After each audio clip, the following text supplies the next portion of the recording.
Terimalah salam di dalam Dharma, Namo Sang Hyang Adi Budaya, Namo Buddhaya, dan salam sejahtera bagi Bapak Ibu sekalian. Dapat kita lihat seseorang itu dicintai oleh banyak orang dan tidak dicintai oleh keluarga dan tidak sebagai ukurannya di saat meninggal.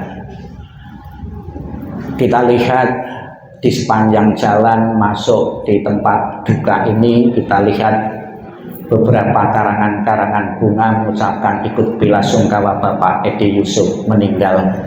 Relasi kenalan baik langsung dan tidak langsung merasa kehilangan.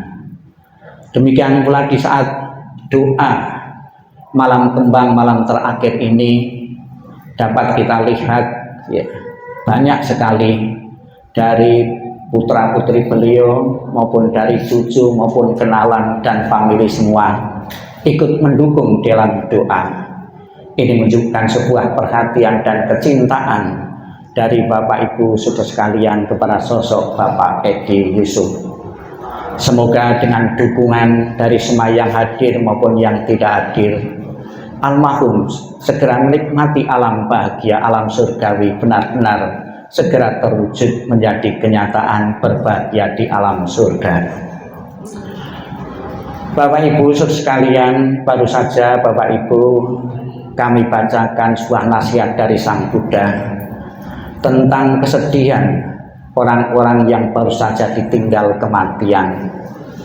Bacaan tadi adalah sebuah nasihat Sang Buddha kepada orang-orang, kepada keluarga-keluarga yang baru saja kehilangan orang yang tercinta. Memang tidak gampang. Kita sudah belajar agama sekian puluh tahun pun tidak langsung bisa menerima ketika salah satu anggota keluarga meninggal.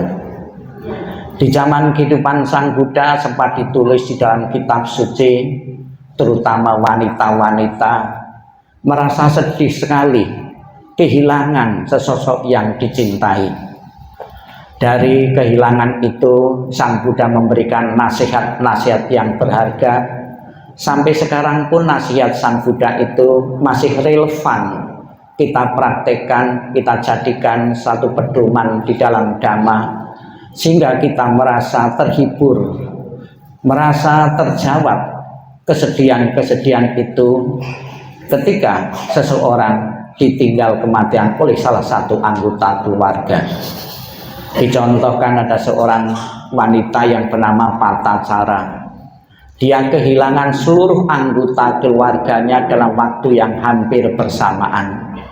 Diceritakan di dalam kitab suci, Patacara ini mempunyai suami dan 2 anak. Ketika melakukan satu perjalanan di hutan, suaminya dipatok digigit ular berbisa. Seketika itu suaminya meninggal. Kemudian tinggal suaminya, dia hidup dengan kedua anaknya. Harus menyeberangi sebuah sungai. Ketika menyeberangi sebuah sungai, kedua anaknya pun meninggal karena hanyut di bawah air sungai. Dan satunya yang terkecil dibawa oleh burung elang. Dia hidup sebatang kara, dia hancur luluh. Ketika sudah tidak bersuami dan tidak mempunyai anak lagi karena dalam waktu yang hampir sama ditinggal kematian orang-orang dicintai, dia pergi ke rumah orang tuanya, ke kampung halamannya. Belum sampai di kampung halamannya, di tengah perjalanannya ketemu orang yang baru saja pergi melayat ke orang tuanya. Kedua orang tuanya meninggal karena satu musibah. Dapat kita bayangkan Bapak Ibu, apabila kematian orang-orang dekat dalam keluarga kita itu hampir bersamaan, pasti secara mental mengandung sebuah kesedihan yang luar biasa karena seluruh anggota keluarganya meninggal dalam waktu yang bersamaan. Ditulis dalam kitab suci, Patacara itu stres, bahkan hampir gila. Di tengah-tengah kebingungan seperti itu, Sang Buddha hadir memberikan nasihat kepada Patacara ini. Sang Buddha mengatakan, kamu kehilangan saudara-saudara, kamu kehilangan anak, kehilangan suami, bukan saja terjadi dalam kehidupan saat ini, Kehidupan-kehidupan yang lalu pun kamu pernah mengalami hal yang sama. Pada waktu itu di India sudah percaya adanya hukum kelahiran kembali. Apakah kamu akan menderita terus? Kamu sering kehilangan orang-orang yang kamu cintai dalam banyak kelahiran dan kehidupan. Dari nasihat Sang Buddha, patah cara menyadari, bisa menerima kematian orang-orang dekatnya. Kemudian yang kedua, cerita yang bernama kisah Gotami. Dia kehilangan salah satu anaknya, anak tunggalnya. Kemudian dia pun menderita sekali. Dia sampai mempunyai akal yang tidak sehat lagi. Kebingungan, dia membawa anaknya ini menggendong ke sana kemari untuk mencari obat, untuk mencari orang yang bisa menghidupkan kembali anaknya.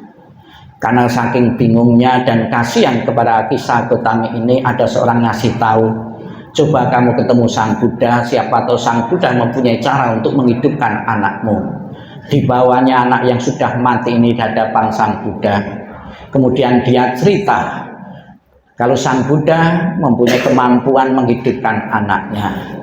Kemudian Sang Buddha menyadarkan kisah Gotami ini, saya mau menghidupkan anakmu dengan satu syarat. Asal kamu mendapatkan biji lada yang berasal dari keluarga yang belum pernah ada kematian. Dia antusias sekali mencari biji lada yang berasal dari salah satu anggota keluarga yang belum pernah kematian. Biji ladanya didapat, namun ketika ditanya apakah keluargamu pernah ada yang mati, dijawab sudah. Sang Buddha ingin memberi pelajaran kepada kisah Gotami bahwa kematian terjadi dalam keluarga yang lain pun. Dia mengira bahwa kematian orang-orang dekat, orang-orang yang dicintai terjadi dalam keluarganya sendiri, dalam anaknya sendiri. Dia menyadari bahwa kematian milik semua kehidupan dan bersifat universal. Kemudian ada lagi seorang yang ibu kehilangan cucunya. Dia menangis setiap hari, menangisi cucunya, kemungkinan cucu yang paling dicintai. Ibu ini anaknya banyak, kemudian cucunya juga banyak. Kemudian Sang Buddha memberi nasihat, cucunya banyak sekali. Kalau seandainya cucumu setiap hari meninggal, apakah kamu akan menangis terus-menerus? Ya tidak, Sang Buddha. Untuk apa saya menangis terus-menerus? Toh saya tangisi sampai kapanpun juga tidak akan mengembalikan anak saya untuk hidup kembali. Demikian pula Bapak Ibu pengalaman dari wanita-wanita ini. Di saat kita menghadapi kematian orang yang dicintai, pikiran kita, nalar kita tidak jalan. Namun perlu disadari bahwa kehidupan ini memang tidak kekal adanya.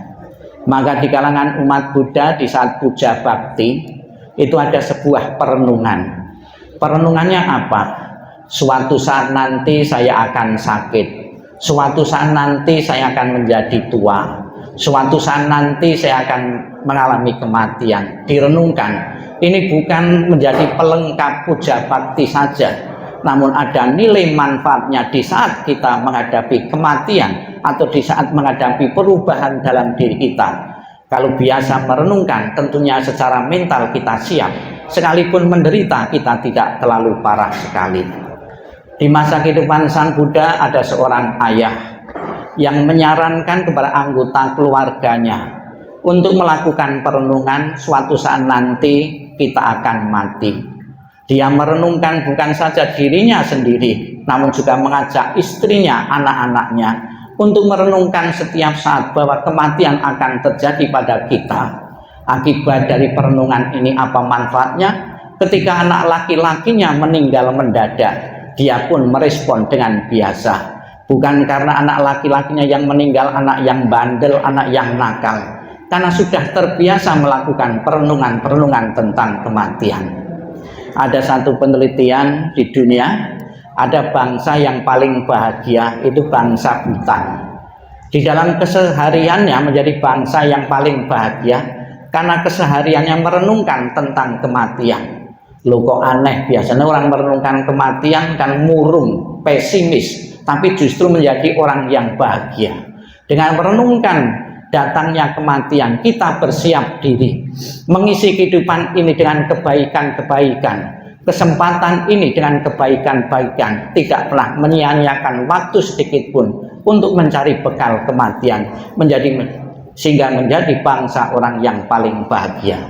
Semoga Bapak Ibu sekalian melalui proses waktu dan kesempatan, almarhum Bapak Edi Yusuf bisa diterima di kalangan keluarga besarnya untuk melepaskan, merelakan sepenuhnya kepergian almarhum menuju alam yang lain.